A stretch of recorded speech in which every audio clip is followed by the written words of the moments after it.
Hi everyone, good afternoon and assalamu alaikum. Thank you for watching The Perspective نقطئہ with Ovais Iqbal on GEO TV. February 5th is observed as Kashmir Day by Kashmiris and Pakistanis around the world to show solidarity with Kashmiri people living in illegally Indian-occupied Kashmir. In today's show, we are going to look from Canadian perspective as we can see that this conflict is in the making for 70 plus years and oppression and genocide is continue to take place. But unfortunately, the world superpowers, including Canada, is silent to bring justice and to help influence the implementation of United Nations resolution for Kashmiri people to have their right of self-determination. I'm really pleased to welcome Karen Rodman, who's the director of Just Peace Advocate, in today's show to speak from the Canadian perspective and, what are we seeing, what's the state of the nation and why Canada is silent in this case when it comes to, help resolve the conflict between India and Pakistan to help the Kashmiri people. Karen, welcome to the show. Hope you're doing well. Shukriya. Assalamu alaikum. It's my pleasure to be here. Walaikum assalam and thank you. Why not you tell us a little bit more about yourself and please don't hesitate to mention your visit to Kashmir region in 2019. Sure. My name is Karen Rodman. I am with an organization, a not-for-profit organization, Just Peace Advocates, which has a primary focus initially on Palestine, but we have been really focusing on Kashmir, realizing that both are occupied territories and both are territories, especially since March of 2020 for Kashmir, for Indian-occupied Kashmir areas under settler colonization in breach of the Fourth Geneva Convention. So we do a lot of anti-imperial, anti-capitalist type work in that regard and working with other partners here in Canada around the foreign policy issues. I am a retired civil servant who for 30 years worked with the provincial government and am an ordained United Church minister in 2015, but have really been focusing on the work with Palestine and Kashmir subsequent to that. As you mentioned, I had the privilege and the honor to be able to go to Azad, Jammu, Kashmir in 2019, in December 2019, just before COVID took over the world and all of our lives. So very grateful that I had that opportunity at that time and was able to go to Muzaffarabad and also over towards the line of control and at the line of control at that time and meet with the people who, for the most part, what we did, of course, we did have a chance to attend and see the parliament in AJK or Jammu Kashmir, but we also, as a small human rights delegation, were able to meet with people who were displaced in the 1990s, that last wave of people who were exiled from Indian-occupied Kashmir, hoping that they would go home at the time, and now here they are, 30 some years later, still in camps in and around Muzaffarabad, and so we had a chance to meet with them at that time as well. Yes, and I also visited Muzaffarabad just a few weeks ago, and I had the opportunity to see the situation firsthand, as you did, and that makes a big difference. I mean, you being Canadian, looking things from here, but being on the ground and looking at the reality changes the perspective. So, what I would like to do before we carry on our conversation around the topic, why Canada is silent or what is our stance, in terms of bring justice to Kashmiri people, I would like to show this video clip to our viewers just to refresh their memories and to show the state of the nation, what is happening right now and, what is this conflict all about.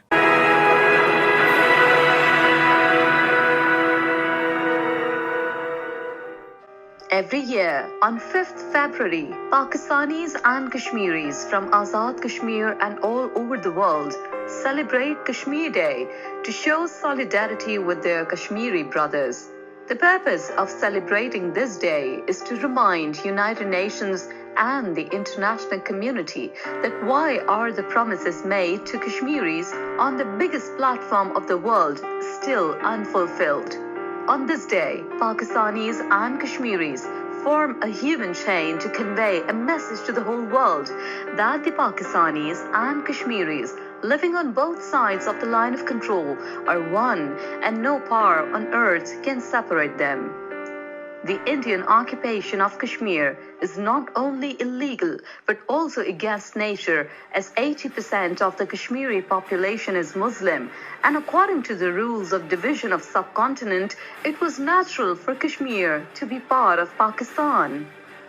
But owing to the conspiracy of Sir Redcliffe, the Muslim majority area of Gurdaspur was included in India, and this is how India was granted ground access to enter and occupy Kashmir. This was confessed by Kapil Sibal, the Congress member and the member of Indian Parliament, during an assembly meeting while being stopped by the Speaker Assembly and other parliamentarians. इतिहास की बात है कि हम समझते हैं कि पंडित नेहरू जी की वजह से कश्मीर हमारे पक्ष में आया। अगर रैडक्लिफ अवार्ड न होता, गुरदासपुर हमारे पास नहीं दिया जाता, और जो मेजॉरिटी का प्रिंसिपल था उसको अपनाया जाता तो शायद कश्मीर हमारे पास कभी आता ही नहीं। लेकिन असलियत तो ये है कि रैडक्लिफ अवार्ड के द्वारा गुरदासपुर हमें मिला, वो लिंकेज हमें मिला, और उसकी वजह से जम्मू कश्मीर भी हमारे पक्ष में आया। Kapil Sibal's statement itself is an acceptance of the fact that Kashmir was a natural part of Pakistan and India had illegally occupied it. This is the reason why Kashmiris want freedom from India and accession with Pakistan, and have been trying to get freedom from the Indian illegal occupation for the past 73 years. They have been rendering unprecedented sacrifices to get rid of the evil clutches of India. However, India is using every inhuman and unlawful method to keep them enslaved. On August 5th, 2019, Kashmiris were stripped of their identity by revoking Article 370, and a curfew was imposed. All means of traveling and communication, including the internet and mobile service, were cut off. Kashmir was isolated from the rest of the world so that the oppression and violation of human rights happening in Kashmir could be kept hidden from the world. Kashmiri youth, who have been at the forefront of the freedom movement, are the major target of Indian forces of occupation. They are being arrested and martyred in fake encounters. They have been maimed, amputated, and disabled as a consequence of the brutal torture being carried out at the interrogation centers. And more than 10,000 innocent Kashmiris have been disappeared forever. The Kashmiri men and women who raise their voices against the Indian brutality are being oppressed indiscriminately. The pellet gun banned throughout the world is being used on Kashmiris relentlessly. Armed forces there, they have complete impunity. There's a legislation called the Armed Forces Special Powers Act, wherein that the army personnel, whatever they do, they rape, they disappear, they murder, they torture people there randomly, and then they cannot be prosecuted. Government of India is convinced that they can get away with everything, whatever she is doing in Kashmir.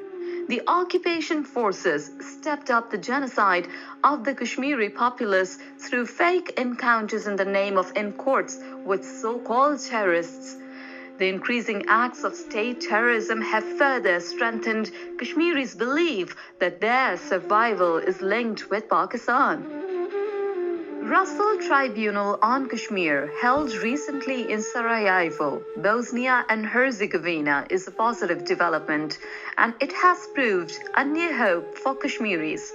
This grassroots initiative is designed to shed light on war crimes and crimes against humanity committed by India and Kashmir. I can see a lot of similarities between genocide that happened in Bosnia in 1990s and the genocide that happened and that is currently happening in Kashmir.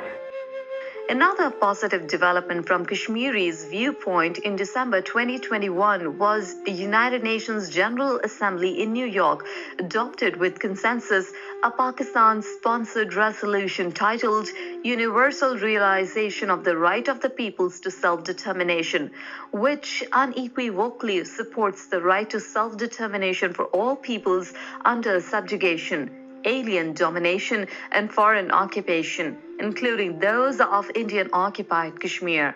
The adoption of the resolution with consensus has provided the people of Indian-occupied Kashmir a new hope in their just struggle for self-determination and freedom from oppression and occupation. To stop gross human rights violations in occupied Jammu and Kashmir and implement UN resolutions by holding a free and fair plebiscite to give the people of Kashmir their inherent right to self-determination. Yes, viewers, now you have better understanding of, why Kashmiris and Pakistanis observe Kashmir Day, every year on February 5th. And you saw some of the key things, things taking place over 2021 in terms of, resolutions and other things. But let's look at this from Canadian perspective. So, Karen, before I go on a break, I'd like to see, we just had federal elections a little while ago. What can you tell us in terms of what is the stance of our government, the other parties, the opposition, and few other political parties on this issue of Kashmir? Yes, so during the federal election in the fall of 2021, a number of us worked with different groups to do the I Vote Kashmir campaign, which was really an awareness campaign that put a number of questions to all candidates from all of the parties in all of the constituencies or ridings across the country.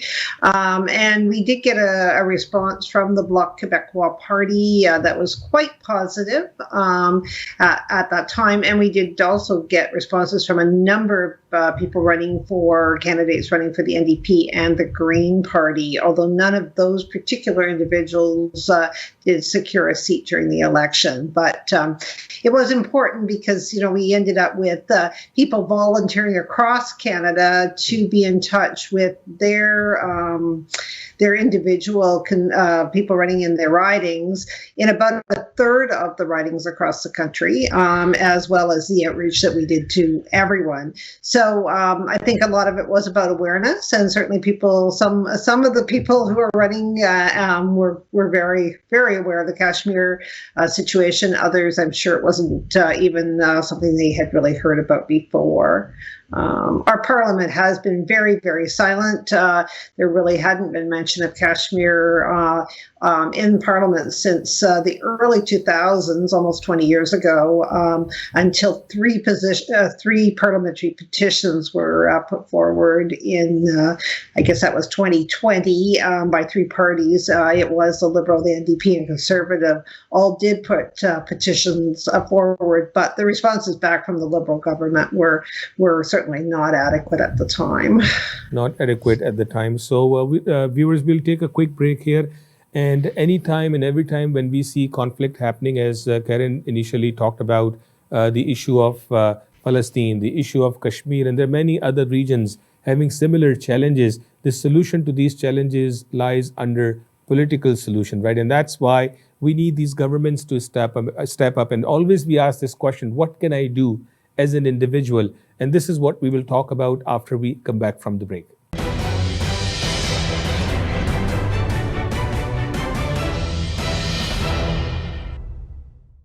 हमारा रवैया और तर्ज अमल दोनों जन्म लेते हैं हमारे एहसासात और जज्बात से, जो वजूद पाते हैं हमारी सोच और नुक्ता नज़र से। मुस्बत सोच रखना और हर मामले में नुक्ता फहम होना बनता है बाइस इंसानों और माशरों के दरमियान अच्छे बाहमी ताल्लुकात का और बर्दाश्त का। तो आइए शामिल हो जाएं मुस्बत सोच के इस सफ़र में। देखिए प्रोग्राम नुक्तः नज़र ओवैस इकबाल के साथ सिर्फ GEO TV पर।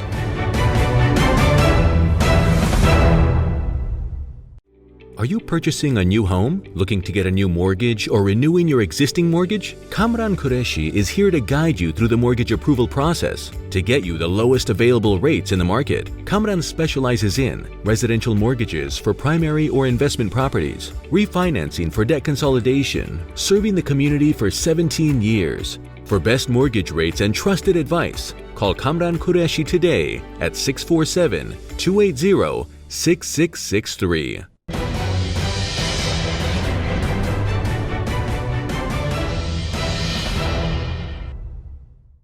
Viewers, welcome back and thank you so much. You stayed with us after the break.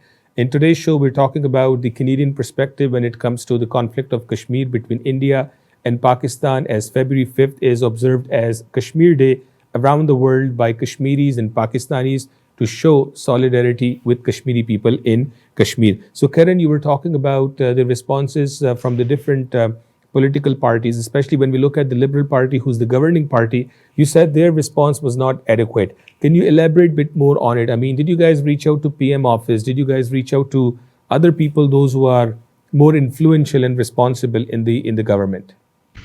Yeah, so from 2019 on, from August 5th, 2019, when Article 35A and 370 were revoked, and that's really maybe more when I became engaged as an ally, we were reaching out with a letter writing. There's been thousands and thousands of letters written asking for an understanding and some action to hold India accountable, and certainly requesting meetings and sharing information and that sort of thing. I mean, the three most tangible things were the three petitions were quite tangible because they were very specific calls that were being made, and they were answers around sort of working towards keeping from things escalating in the area, that kind of response, but it really didn't answer the questions that were being asked at all. Also, there was during 2020 requests made to the subcommittee, the Human Rights Subcommittee of the Foreign Affairs Parliamentary Committee, as well as to the Senate Human Rights Committee, to actually hold hearings and review the situation in Kashmir. Now, I know it's been a bit of an unusual time with COVID and the way Parliament sat during the last session 43, but despite those requests going in, and despite us having met with a couple of members of the Liberal Party who were involved in those committees and encouraged us on how to do that, those items were dropped at the time that the writ was dropped for the elections, so we would have to go back and re-engage. We have also met with Senate and Senate staff as well as on the parliamentary side. So there's been that engagement, also sharing reports as they've come out, and webinars. We did a webinar in the fall of 2020 that was quite detailed on the situation and Canada's silence on the colonization happening in Indian-occupied Kashmir. So those things were shared. A few of the staff, political staff, have attended some of our webinars and helped to inform themselves. So that's been encouraging. So what do you think? I mean, when you are advocating in the political system, you're talking to different parties, and you know that each party, and obviously Canada is a metropolitan society. I mean, we, Pakistanis living here, similarly Indian brothers and sisters living here, and they also have very strong roots in Canadian politics, right? So do you see objection when you're talking about the rights of Kashmiris, how the Indian people and Indian politicians are reacting to such advocacy efforts? Yeah, I'm not sure that we're seeing that specifically. I'm sure that those discussions happen in the back room and understanding, and different groups will be talking to different politicians and staff and senators and other people for sure. Certainly the trade and the aspects of trade and the broader geopolitical situation, including with China and all of really Eastern Asia, all of course play into those decision-making factors. So, but certainly to bring the human rights cases directly and to their attention, and to understand that, and certainly things like very recently with the detention of Karam Parvez is a good example where, you know, people have spoken out around the world, organizations like Amnesty and RAPTO, and in the media, not so much in Canada, in fact, not in Canada, but in the US, New York Times and Washington Post and other media across the Arab world have spoken out, and leading figures have as well, you know, to be able to bring that to the attention of Canadian decision makers, both within the government system and broader civic society awareness as well. So you visited Azad Jammu and Kashmir, the Kashmir on the Pakistan side, and obviously people would want to know, do you have any intentions to visit the other side of the line of control, the Indian occupied Kashmir, so you can have even a better view? So is there anything you guys are planning yourself or the human rights groups? Yeah, well, I mean, at this point, no, I don't think it would be that easy to do that based on the experience of others, and then of course COVID really has impacted how people travel and what people are doing in the last 2 years since we would have returned from Azad Jammu Kashmir. I mean, but I mean, there are lots of people that we're in touch with that know what's going on in Srinagar and know what's going on in the valley, and it's pretty grave. I mean, the silencing, the fear, the situation. I mean, it is really, you know, hyperdrive settler colonization in a way that resources and the structures are changing. So I think that information is there, but no, at this point, not to travel there. It might be worth mentioning too, and I know you, as you said, you've just returned from AJK and been in some of maybe the same places we were, talking to people. I mean, what we were really struck with was that in, I think, 3 of the camps that we visited, we were told that we were the first internationals they had seen, with the exception of in one which had been damaged at the time of the earthquake. So obviously they were getting humanitarian crisis emergency support at that time. But, you know, that's so different because having spent time in Palestine, I mean, you know, within the refugee camps, within the West Bank as an example, I mean, there's internationals all the time. You know, every day there'd be many internationals in many of the refugee camps coming in. So that was really sobering for us in the sense of, you know, the lack of awareness and the lack of attention internationally on Kashmir, even in Azad Jammu Kashmir. Yeah, it's very surprising and you know, sadness. I mean, sad to hear this. What you're saying is very few international, you know, groups are going and seeing the situation, even in Azad Jammu and Kashmir. So what would you tell the viewers here? Because we, the Pakistanis, we, the Kashmiris, right, we live in different parts of the world. Yes, so we have been, you know, told about, or we have been seeing the Kashmiri conflict for so many years, but probably we may not, I mean, in the big numbers, paying too much attention or maybe doing our part. What would you suggest? I mean, what can we do as an individual by living here in Canada, America, and other parts of the world?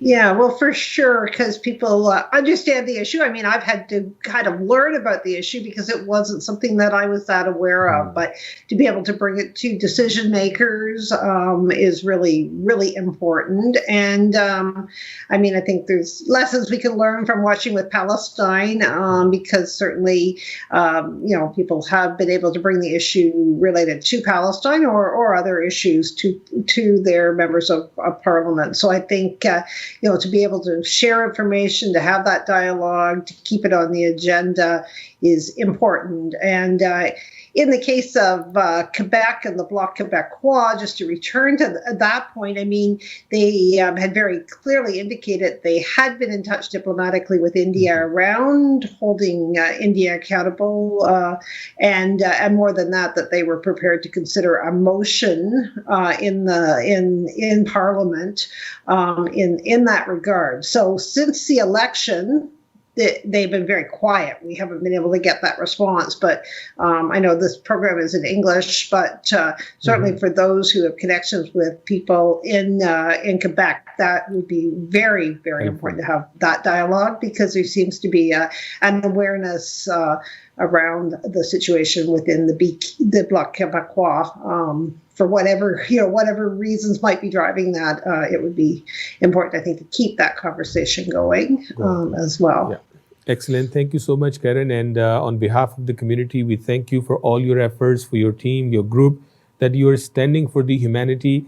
You spoke about Palestine, you spoke about Kashmir, and there may be other regions and other parts of the world where people are in poor situation, and they've been affected by genocide and these kind of illegal occupations and illegal use of weapon, and you name it, what we are seeing in Kashmir. So thank you so much.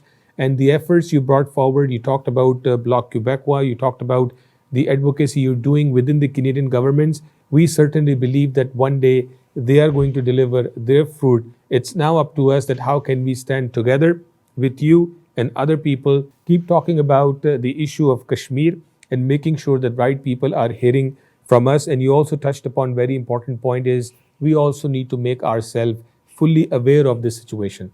We think that we know everything, but probably we don't even understand this whole conflict in the true meaning, so we can convey it to our politicians and people who we live with, people who we work with in Canada and around the world. So once again, thank you so much, Karen, for your time. Thank you so much for having me. Okay. Viewers, I will close this program with this short video clip and see what Dr. Umar Suleiman has spoke about this issue of Kashmir. अपना ख्याल रखिएगा, इंशाल्लाह अगले हफ्ते आपसे फिर मुलाकात होगी. अस्सलामु अलैकुम. The contradiction that India is referred to as the world's largest democracy, while not only recently enshrining Modi's fascism into law with the Citizenship Act, but continuing to maintain the most militarized zone in the world in Kashmir with up to 1 million troops. It's when our global conscience has been sufficiently disturbed that we're able to activate the necessary pressure to stop genocide. Working against us in that regard is that the purveyors of violence, settler colonialism, and ethnic cleansing maintain not just superior military capacity, but the ability to black out, bomb, and cripple the media exposure of those crimes.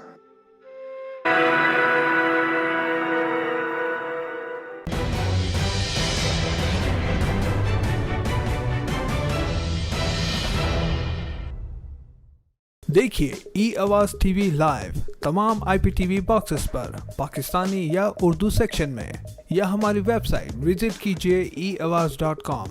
हमारा रवैया और तर्ज अमल दोनों जन्म लेते हैं हमारे एहसासात और जज्बात से, जो वजूद पाते हैं हमारी सोच और नुक्ता नज़र से. मुस्बत सोच रखना और हर मामले में नुक्ता फहम होना बनता है बाइस इंसानों और माशरों के दरमियान अच्छे बाहमी ताल्लुकात का और बर्दाश्त का. तो आइए शामिल हो जाएं मुस्बत सोच के इस सफ़र में. देखिए प्रोग्राम नقطۂ नज़र ओवैस इकबाल के साथ सिर्फ GEO TV पर.